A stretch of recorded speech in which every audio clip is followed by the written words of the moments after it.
I didn't wake up afraid. I woke up irritated.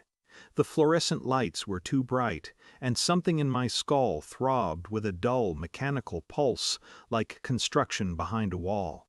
A nurse was asking me questions in a voice trained not to panic. "Do you know where you are?" "Yes." "Do you know what happened?" I closed my eyes. Champagne. Laughter. My mother's voice cutting through the music. "Don't be ungrateful." Then the sound. Thick glass meeting bone. A noise I felt more than heard. "My parents hit me," I said. The words surprised me by how steady they sounded. Why ever? The party had been for my brother. Engagement, promotion, some hybrid celebration that required catered food and rented heaters in the backyard.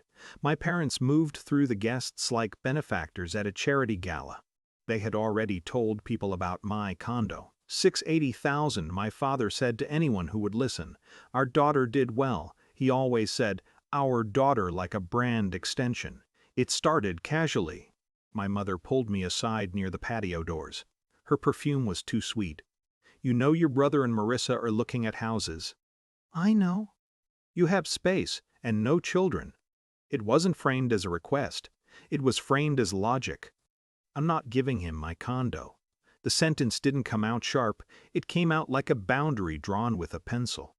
Her smile didn't drop immediately. It shifted, tightened. "After everything we've done." I didn't argue about everything. I just said, "it's mine." The word landed heavier than I expected. My brother joined us, already flushed from drinking. "Why are you making this difficult?" he asked, as if I'd misplaced paperwork. I remember the moment clearly because of how quiet it felt inside me. No rage, no shaking. Just a clean decision. I'm not transferring the deed. And I'm not transferring the deed. And I'm not co-signing anything. That's when my father said it. Ungrateful. Loud enough that a few guests turned.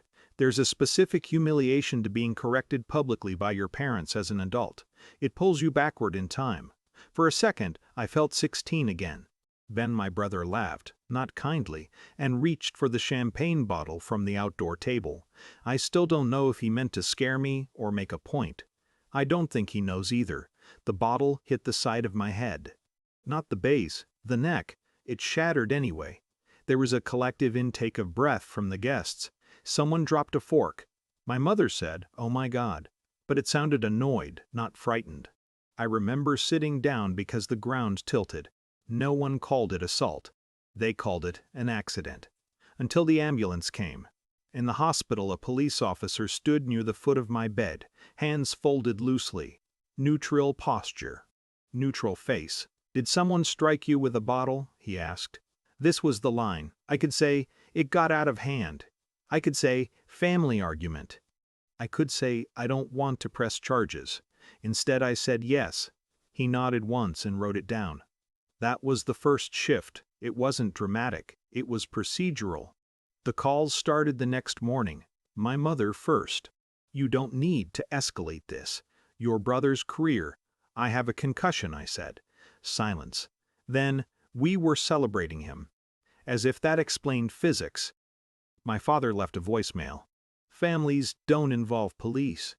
I listened to it twice. He sounded inconvenienced. What they didn't understand, what they never had, was that I wasn't filing charges to punish my brother. I was answering a question that had followed me my entire life. What happens if I stop absorbing the impact? The restraining order hearing was brief. My brother wore a suit. My parents sat behind him, rigid, offended. The judge reviewed the medical report. 8 stitches, confirmed witnesses, photographs.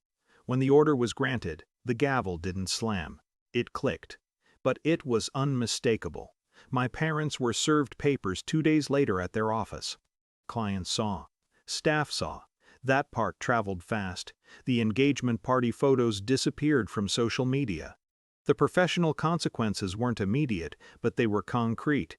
My brother's licensing board requested documentation after the charge appeared in a routine background review.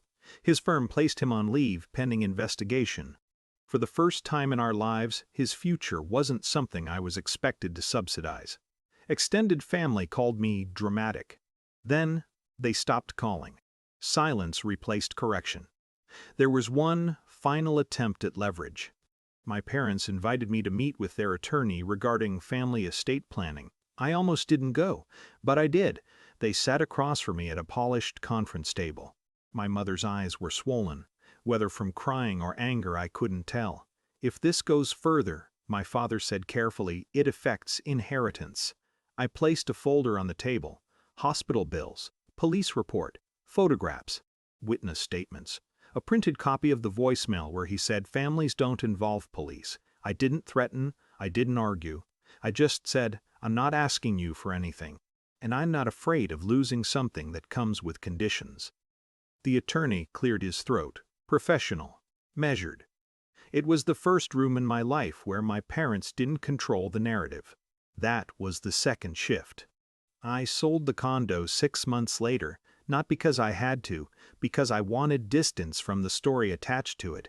I moved to another city, smaller place, fewer rooms to fill with other people's expectations. Therapy helped more than the stitches did. I kept circling back to that word, ungrateful. It bothered me for weeks before I understood why. They weren't wrong. I was no longer grateful for being treated like insurance. I was no longer grateful for love that functioned as a loan. I was no longer grateful for silence. My brother's case resolved quietly. Probation, mandatory counseling, a delayed return to work under supervision. We don't speak. There's no cinematic reckoning, no apology speech, just paperwork, distance, legal boundaries that feel cleaner than emotional ones ever did. My parents sent one last email, "You've changed." I didn't respond, they were right. Last week I signed documents for my new place. It's smaller than the condo, less impressive, entirely mine. When the pen touched the page, my hand didn't shake. There was no celebration, no champagne, just a steady awareness that no one could demand this space from me. They lost more than access to property. They lost access to me. And for the first time in my life, that loss didn't feel like something I needed to fix.